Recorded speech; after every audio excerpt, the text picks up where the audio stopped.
Before installing a new tire, always inspect the bead area of the rim looking for any bends, cracks, cuts, or debris. These two areas need to be cleaned up before installing the new tire. You should always replace the valve stem on a tubeless tire.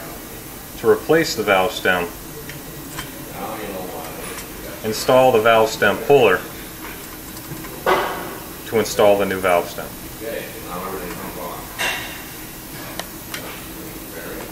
Always make sure you have the proper tire size and rating of the new tire before installing it on the rim. Install your new tire on top of the rim in the opposite direction that the tire normally rotates. This will allow you to lube the bottom bead of the tire. Make sure you have enough lube on this bead when you install it on the rim. After the tire is lubed, flip it, tilt it, allowing you to bring in the duck head assembly. After bringing the duck head into place, tilt the tire, making sure that the bead of the tire is under the head and over the tail. Rotate the tire slightly until you can't rotate it anymore. At this point, all I have to do is to press the far left pedal, holding the tire, making sure that it rotates.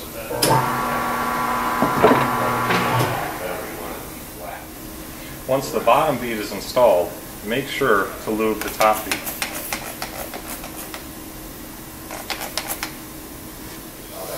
To install the top bead, make sure that you put the tire iron above the bill facing down.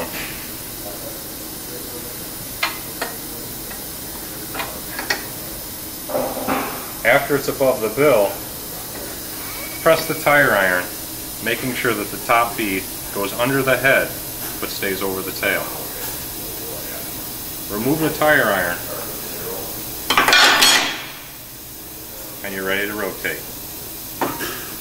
Sometimes you have to take the tire and squeeze it into the recess of the rim while rotating it.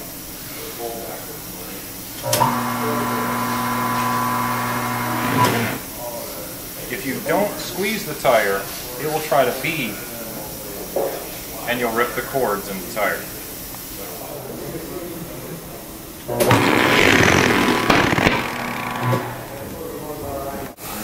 On a short sidewall tire, sometimes the tire won't stay over the head and over the tail. You can use the assistance of the side arm,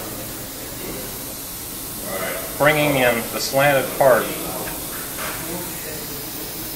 lowering it onto the bead of the tire to keep it in that location. This arm will stay in this location while you rotate the table. Slide the wedge over till it contacts the tire.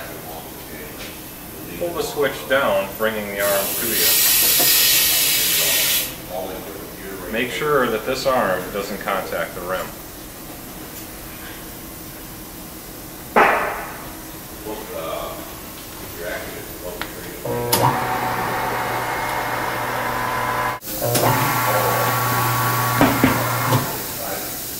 Stop the rotation of the table before the arm hits the duck head.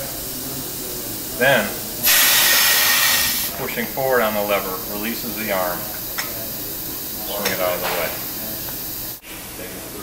After the second bead is mounted on the tire, I can release the lock on the duck head, lift it out of the way, and move it away from my rim assembly. Before you remove the rim and tire assembly from the machine, always make sure that you have the dot that's located on the tire lined up with the valve stem on the rim. To release the rim from the table, I need to press the center pedal and let it go. But before I do that, I need to make sure that the rim and tire assembly is secure so it doesn't get damaged on the table.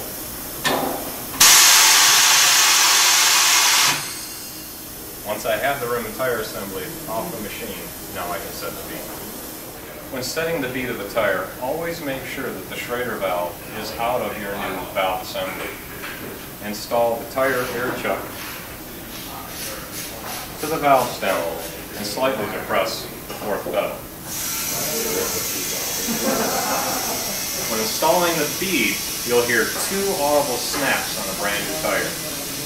Never exceed 40 pounds when setting the bead.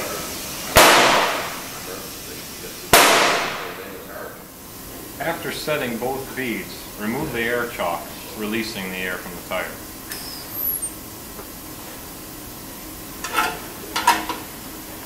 After the air is released from the valve stem, reinstall the Schrader valve that you removed, or the same style, back into the valve stem using the Schrader valve removal installation.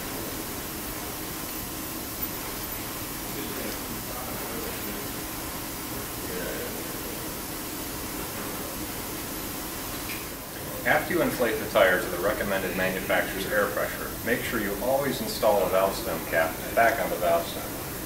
If the customer has aftermarket valve stem caps, always make sure that those valve stem caps are installed before you balance the tire. If you do not install those caps before you balance the tire, it will affect the handling